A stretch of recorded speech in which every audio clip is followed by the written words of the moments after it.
Hello दोस्तों, आज present continuous tense हम आपको बताएंगे।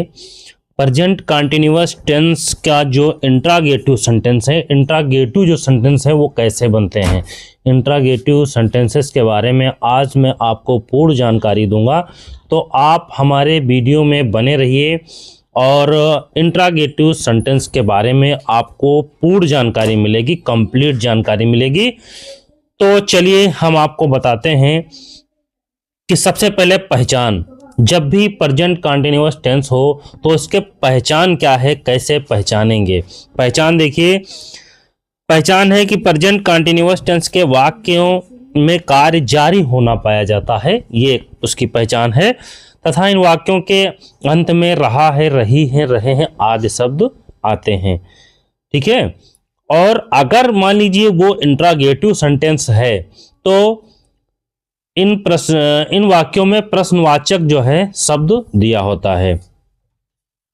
प्रश्नवाचक जो वाक्य होते हैं उनमें प्रश्नवाचक शब्द दिया होता है, तभी आप जान पाएंगे इंट्रोगेटिव सेंटेंस है।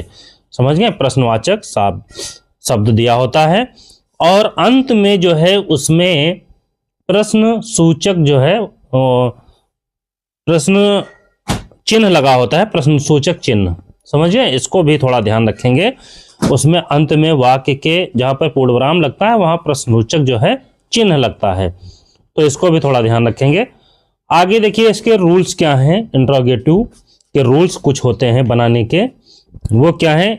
इन वाक्यों में अगर क्या शब्द पहले दिया हो तो उसकी हेल्पिंग वर्ब से वाक्य को शुरुआत करते हैं, यानी बनाते हैं। हेल्पिंग वर्ब क्या है ये तो आपको पता ही है, हमने इसे पूर्व वीडियो में आपको बता ही दिया है कि इज, एम, आर इसमें हेल्पिंग वर्ब हैं। समझ गए हैं। और अगर प्रश्नवाचक शब्द वाक्य के बीच में दिया हो, ठीक है, यहां पर पहले है, यहां पर वाक्य के बीच में दिया हो तो उसकी अंग्रेजी से वाक्य बनाते हैं। सबसे पहले उसकी अंग्रेजी लिखेंगे, ठीक है, जो वाक्य को अंग्रेजी, जैसे क्या है, क्यों है, ठीक है, कहाँ है, ऐसे जो शब्द होते हैं उनकी सबसे पहले अंग्रेजी लिखते हैं। ठीक है। अब आगे देखिए कुछ फार्मूला है, ये फार्मूला मैं आपको बताऊंगा। फार्मूला दो प्रकार के होते हैं, एक तो क्वेश्चन वर्ड से जो वाक्य शुरू होता है, एक जो हेल्पिंग वर्ब से शुरू होता है। तो दो हैं, दो तरीके के इसमें वाक्य आपको मिलेंगे। ठीक है। जिसमें क्या शब्द पहले लगा होता है उसकी हेल्पिंग वर्ब, देखिए मैंने पहले वाले जो क्या शब्द से स्टार्ट होते हैं जो वाक्य, उनका मैंने ये आपको बना करके बताया कि उसकी हेल्पिंग वर्ब पहले लिखेंगे, फिर सब्जेक्ट लिखेंगे, फिर V1 लिखेंगे, फिर ING फॉर्म लिखेंगे और प्लस ऑब्जेक्ट लिखेंगे, प्लस अदर वर्ड लिखेंगे। ये उसका फार्मूला है जिसमें क्या शब्द पहले आता है, क्या से जो वाक्य प्रारंभ होता है। अगर क्या शब्द बीच में आता है किसी वाक्य में तो उसको कैसे बनाएंगे, उसको सबसे पहले उसकी अंग्रेजी लिखेंगे। जो क्या बीच में शब्द है, प्रश्नसूचक शब्द कोई भी हो तो सबसे पहले उसकी अंग्रेजी लिखेंगे, फिर हेल्पिंग वर्ब लिखेंगे उसकी जो भी हो उसके हिसाब से, इज, एम, आर जो भी बैठे सब्जेक्ट के हिसाब से, फिर सब्जेक्ट लिखेंगे, फिर V1 लिखेंगे वर्ब की फर्स्ट फॉर्म, फिर ING फॉर्म लिखेंगे और प्लस ऑब्जेक्ट लिखेंगे, प्लस अदर वर्ब लिखेंगे। तो ये दो फार्मूले हैं, समझ गए हैं। इन दोनों को आपको समझना और याद करना जरूरी है। चलिए कुछ एग्जाम्पल हम आपको बताते हैं ताकि आप बनाएं और समझें, ताकि ठीक से आपको समझ में आ जाए। इसी तरीके से हम बनाएंगे। देखिए आपके सामने, जैसे देखिए हमने ये लिखा है, क्या वह क्रिकेट खेल रहा है।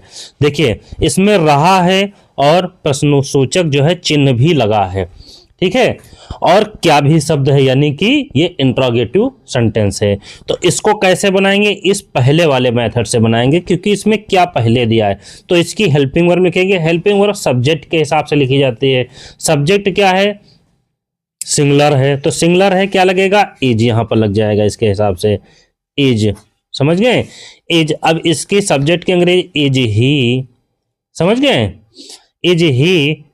अब फिर क्या कह रहा है, सब्जेक्ट होगा, फिर V1 कह रहा है प्ले, समझ गए, PLAY प्ले। फिर क्या कह रहा, ING फॉर्म भी लगाइए, इसमें ING फॉर्म लगा दिया हमने, प्लेइंग। फिर क्रिकेट, ऑब्जेक्ट लिखिए, समझ रहे हैं, ऑब्जेक्ट द क्रिकेट।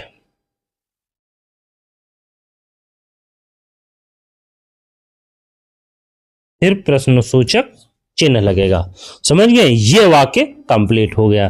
तो इसी बेस से देखिए बना है, पहले हेल्पिंग वर्ब, फिर सब्जेक्ट, फिर V1 लिखा है वर्ब की फर्स्ट फॉर्म, फिर ing फॉर्म प्लस ऑब्जेक्ट। ये आपका पहला सेंटेंस कंप्लीट हो गया। दूसरा देखिए कैसे बनेगा। दूसरा जो बनेगा वो भी इसी फार्मूले पे बनेगा, सेम इसी तरीके से। समझ गए, बस थोड़ा चेंजिंग है। देखिए क्या इसमें भी दिया है, तो क्या आप सब्जेक्ट के हिसाब से लिखेंगे। यहां पर यू सब्जेक्ट है, तो यू किस में आता है, यानी प्लूरल में। तो अब इसके अंग्रेजी क्या लिखेंगे, आर यहां पर लिखेंगे, आर।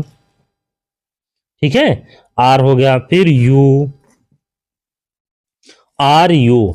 ठीक है, अब क्या कह रहा है, इसकी अंग्रेजी हो गई, हेल्पिंग वर्ब हो गई, सब्जेक्ट भी हो गया। अब कह रहा है वर्ब की फर्स्ट फॉर्म लिखिए। देखिए है क्वेश्चन, ये हो गया, सब्जेक्ट होगा V1, कह रहा है कि तो क्या हो गया, गोइंग, आर यू, गो हो जाएगा और ing फॉर्म लग जाएगी, तो गोइंग, आर यू गोइंग। समझिए, are you going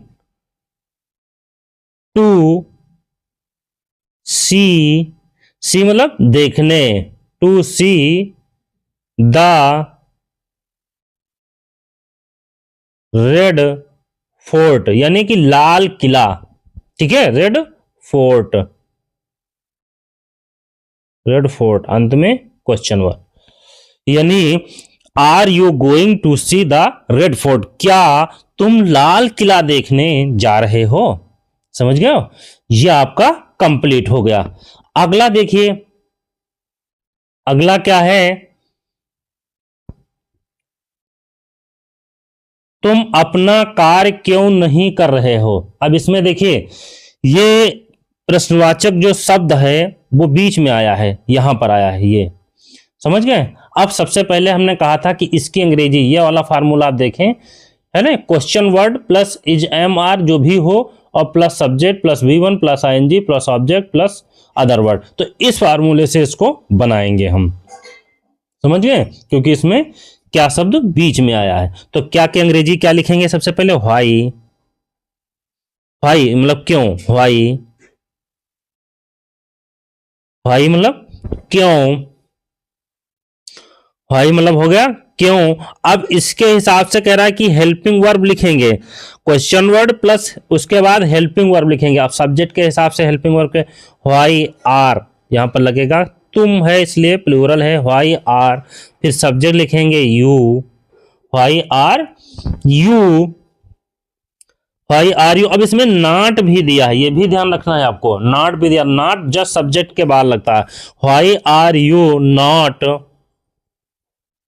why are you not. ठीक है, डूइंग, डू माने करना होता, ing फॉर्म लग जाएगी, डूइंग। ठीक है, अब यू के साथ अपने की अंग्रेजी क्या होती है, अपना कार्य, तो यू के साथ अपने की अंग्रेजी योर होती है, योर वर्क। समझ गए, योर वर्क। तो ये हुआ आपका ये sentence, why are you not doing your work, तुम अपना कार्य क्यों नहीं कर रहे हो। अगला देखिए लास्ट वाला कैसे बनेगा कि रामू स्कूल क्यों नहीं जा रहा है, तो व्हाई, व्हाई हो गया। समझ गए, व्हाई।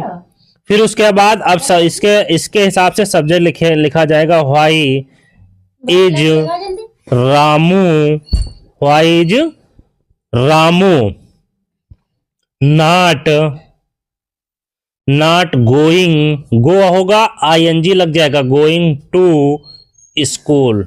समझ गए, गोइंग टू स्कूल, अंत में क्वेश्चन वर्ड।